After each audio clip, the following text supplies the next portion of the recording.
Johnson with Munson Music, and we're going to talk about how you could play a song called Yeah by Nichols. And we're going to start off kind of walking through a couple things in root position. We'll end up capoing this on 4th fret to kind of match the recording. But we start off on a C major chord. The way you play C major, the first finger goes to the B string on the 1st fret, 2nd finger on the D 2nd fret, and 3rd finger on the A string 3rd fret. And if you strum the A string to the high E string, that sounds a C major chord and it sounds really happy. Now while you're on C's in general, it can be kind of cool to lift the 1st finger and make that a C major 7. Or you could add in the pinky on the B string 3rd for a C major 9 and kind of say some things around C. Or another way to play C major 9 is to do 1st finger on the D 2nd, 2nd finger on the A 3rd, 3rd finger on the B 3rd, pinky on the high E 3rd, kind of work that for your C major 9. And then from the C, there's this cool change in the bass from the 3rd fret on the A string to the 2nd fret on the A string. It's kind of a B note. And you can back that up with a G major chord by doing 1st finger on the A 2nd, 2nd finger on the low E 3rd, 3rd finger on the high E 3rd. And if you strum all those together, the beautiful sounds of G major. Now you may also want to think about putting the 3rd finger on the B 3rd, pinky on the high E 3rd. Kind of using that as more of a drone kind of an idea for the G major. And then from the G, the bass kind of goes to the low E string on the kind of open. And you can back that up with the E minor chord by doing 1st finger on the A 2nd, 2nd finger on the D string 2nd. And if you strum the E string on the high string, that sounds like E minor chord. Oh, so sad. Now you may also want to put the 3rd finger on the B 3rd, pinky on the high E 3rd. Kind of work that. It's kind of an E minor 7 if you kind of dig on that voicing for E minor. And then from there, the bass line kind of moves to the open D string, and you can back that up with a D major chord by doing 1st finger on the G string 2nd, 2nd finger on the high E 2nd, 3rd finger on the B string 3rd, and if you strum the D string to the high E string, the beautiful sounds of D major. Now you may also want to think about lifting off the 2nd finger if you're in a foul mood, making a D sus2, or you could put the pinky on the high E 3rd and make it a D suspended chord and kind of say some things around the G. And that's our main progression actually through our verse and our chorus is kind of that C, D, E minor, D, and you can even just try that with downs, actually kind of a 4 on each chord can kind of work. Or you could split it as kind of 3 plus 5, which can be kind of cool too. 1, 2, 3, D, 1, 2, 3, 4, 5, C, 2, 3, G, 2, 3, 4, 5, E minor, 2, 3, 1, 2, 3, 4, 5. Or you could use a strum pattern. And one of my favorite strum patterns for a 4/4 like this is down, down, up, up, down, up. So if you took the C and just tried that a lot to warm up a little bit, you'd have down, down, up, down, C, down, down, up, down, C, down, down, up, down. Now the weird part using that strum pattern, it's almost like our chords are kind of split. So you could just do half the pattern, kind of a down, down, up on each chord. If you just wanted to round things out, that could be a cool way to kind of approach it, depending on your skill level. Down, down, up, down, down, up, down, down. Or you could split the pattern and kind of do the C with the down, down, G on the up, up, down, up, E minor on the down, down, D on the up, down, up. So we're going to kind of dig on that too. C, down, G on the up, down, E minor on the down, down, G on the up, down, C on the down, down, G on the up, down, E minor on the down, down, G on the up, down. Or something else I like to do is I'll add basses to that, so you can do the C with an A bass. G, you might want to do the A string for the bass, kind of bring out that A string B note. And then the E minor you have low E bass, and then the D you'd have a D bass. So kind of that C, G/B, E minor, D. If you want to kind of throw in some of the basses, or you can split the pattern with the basses. Bass down, down, up, down, C with an A bass, down,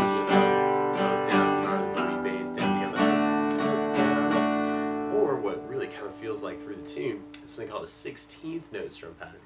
And what I mean by that is if you're tapping your foot at the beat, right now we're kind of dividing that beat into 2 parts. 1, 2, 1, 2. And that's called an 8th note. What a 16th note is where you divide that into 4 parts. 1, 2, 3, 4, 1, 2, 3, 4. And one of my favorite 16th note strum patterns is a long down, down, down, up, up, down, down, up, down. And what I mean by that is if you take the C and do it down for 4, 1, 2, 3, 4, 1, 2, 3, 4, 1, 2, 3, 4. That's what you're doing on the first beat. And on the second beat, you're doing it down on 1, down on 3, up on 4. So we're going 1, 2, 3, 4, down, down, down, down, down, down, down. And then on the third beat, you're doing it up on 2, down on 3. So you're going 1, 2, 3, 4, 1, right along with the 1, 2, 3, 4.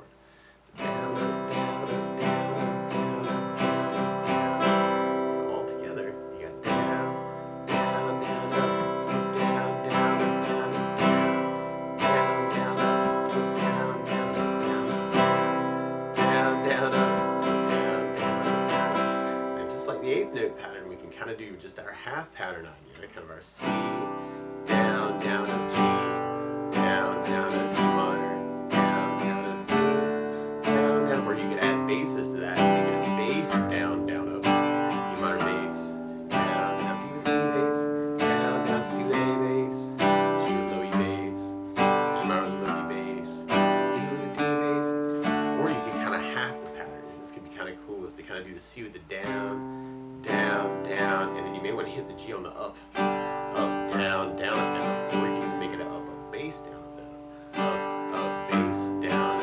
up, C with an A bass, down, down, up, G, up, bass, down, up, down. And then you can do the E minor with the bass, down, down, up, and then go to the D for the up, bass, down, up, down. A very cool way to do it is C, down, down, up, G, up, bass, down, up, E minor, down, down, up, D, up, bass, down, up, C, down, down, up, G, up, bass, down, down, up, E minor, down, down, up, D, up, bass, down, down.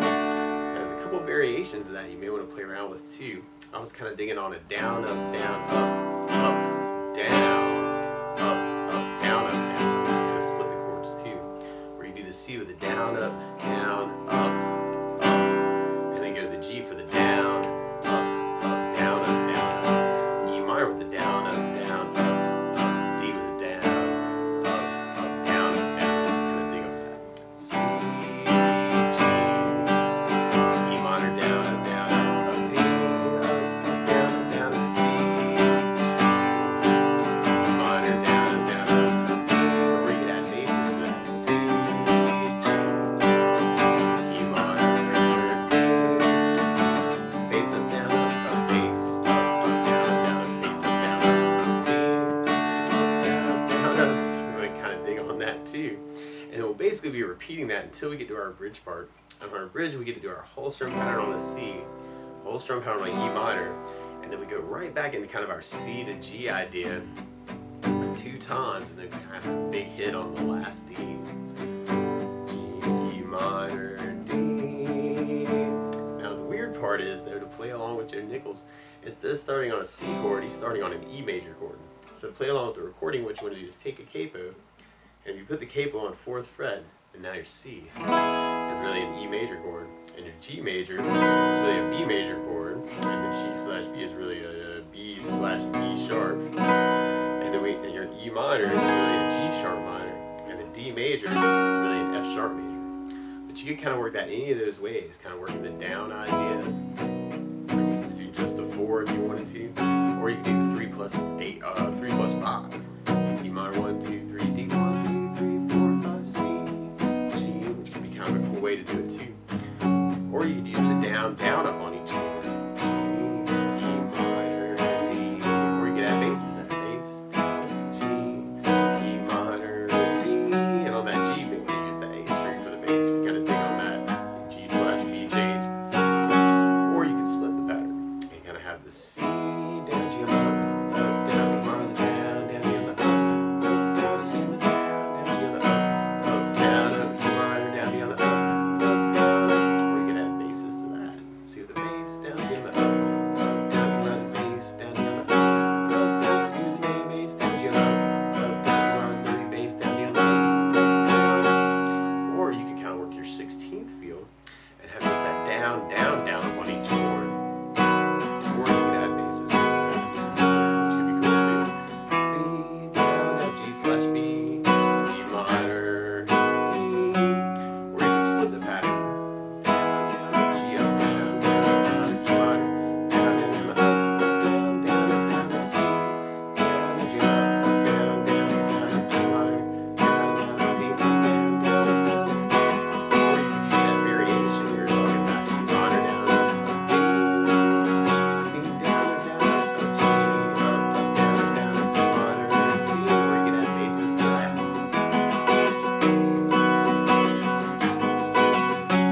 repeating that until we get to our bridge part where we got kind of our C, kind of our whole strum pattern, E minor, and then we go right back into kind of our C, G, E minor, C, G, E minor. I want to make the punctuation on that last E, kind of E minor with a down, down, D on the up. That's kind of cool.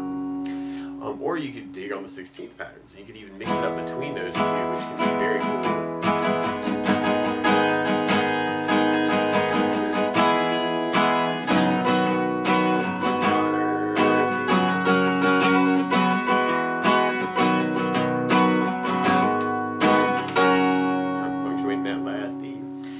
From there, we'll be going back into our chorus part, and at the very, very end, actually, there's this cool little lick at the very, very end, where it's almost kind of working off of that variation we talked about, where you can play the open E, and then third fret on the B string, and then open B, and then second fret on the G. It's kind of this little melody coming out around the chords. It's E, E, E, E, 3, 3, 0, 2, kind of E, D, and then B, and then A. And you can just kind of think about that lick around the chords, actually. C, G, E minor, D. If you want to kind of punctuate the end, I'm almost gravitating to all the down ups, actually.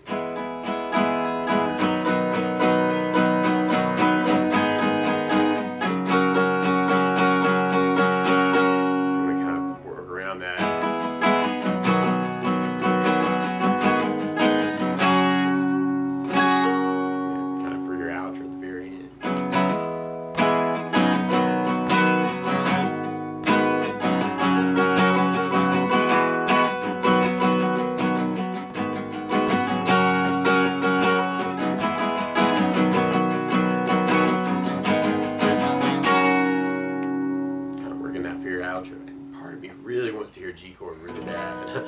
but that's the basics of how you can strum through Yeah by Joe Nichols. So good luck.